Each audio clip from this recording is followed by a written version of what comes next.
नंदी ज्ञान वापी मस्जिद की तरफ मुंह करके सैकड़ों सालों से बैठे हैं, अपने आराध्य देव का इंतजार कर रहे हैं जो उनके ठीक सामने है।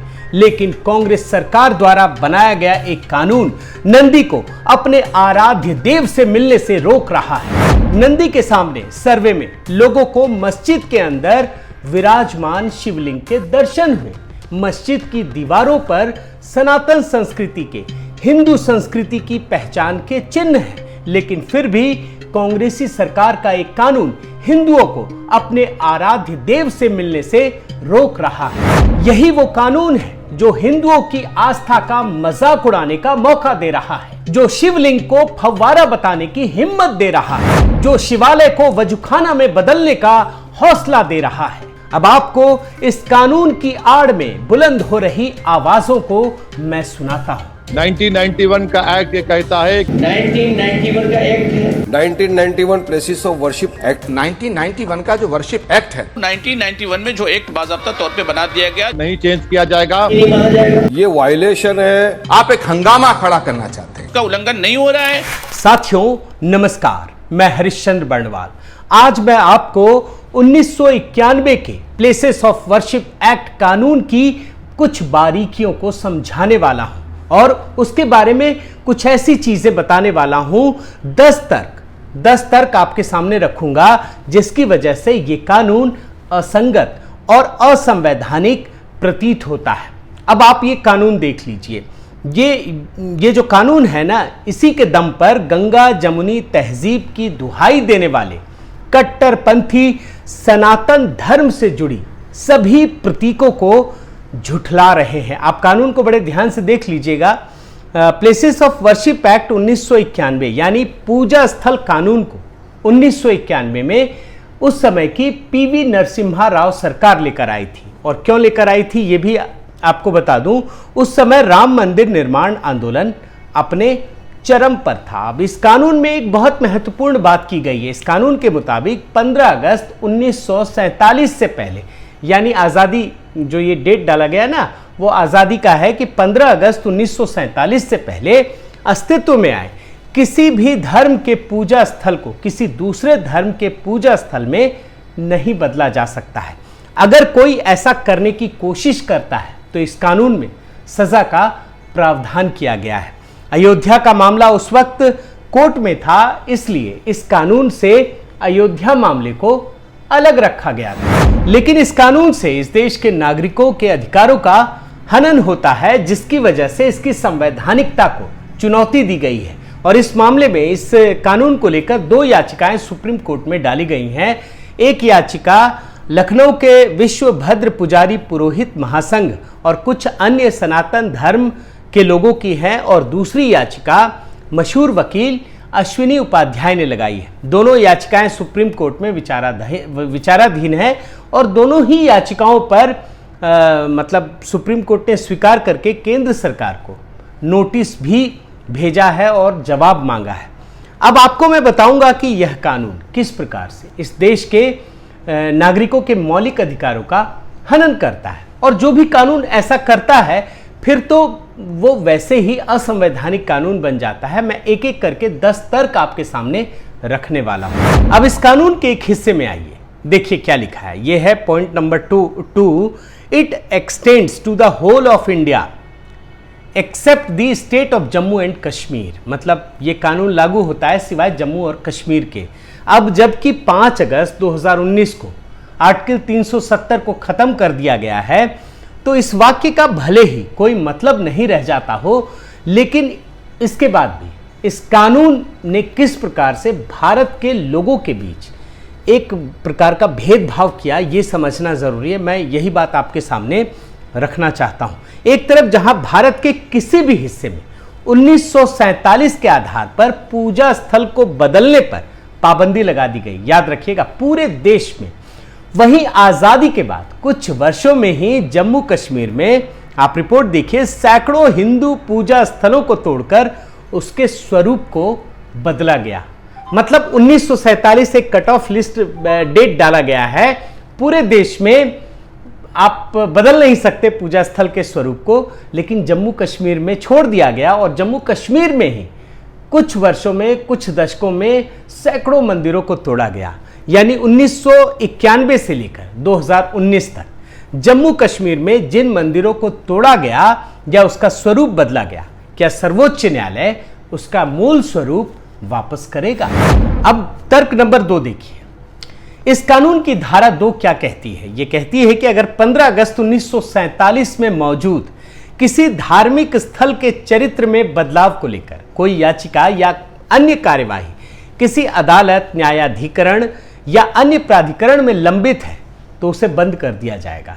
आप सोचिए कितनी बड़ी बात लिखी हुई है।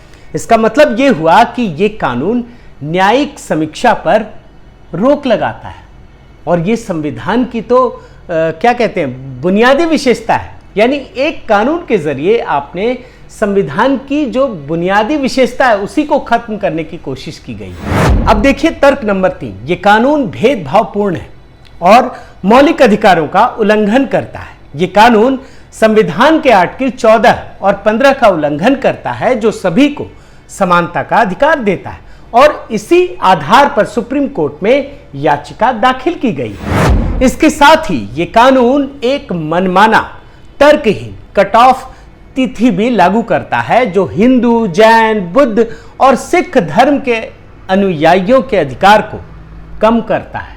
ये कानून सिर्फ एक धर्म के लिए तो विशेष महत्व रखता है लेकिन बाकी धर्मों से जुड़े लोगों के अधिकारों को कम कर देता है। इस कानून की धारा 4(1) कहती है कि 15 अगस्त 1947 को किसी भी पूजा स्थल का जो चरित्र था उसे वैसे ही बनाए रखना होगा।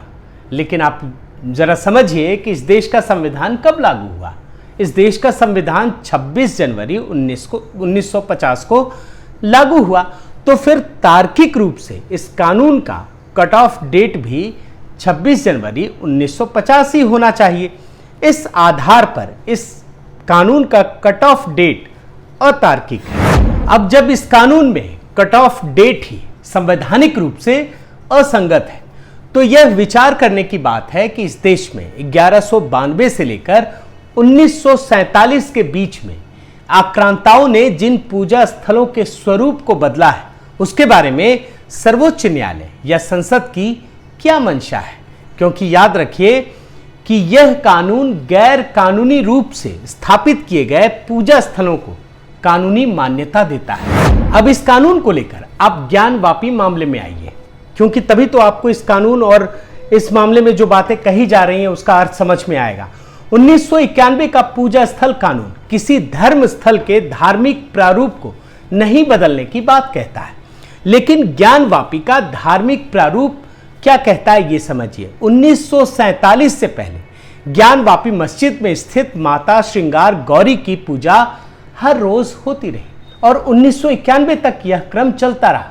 1991 में यह कर दिया गया कि अब साल में एक ही बार पूजा होगी।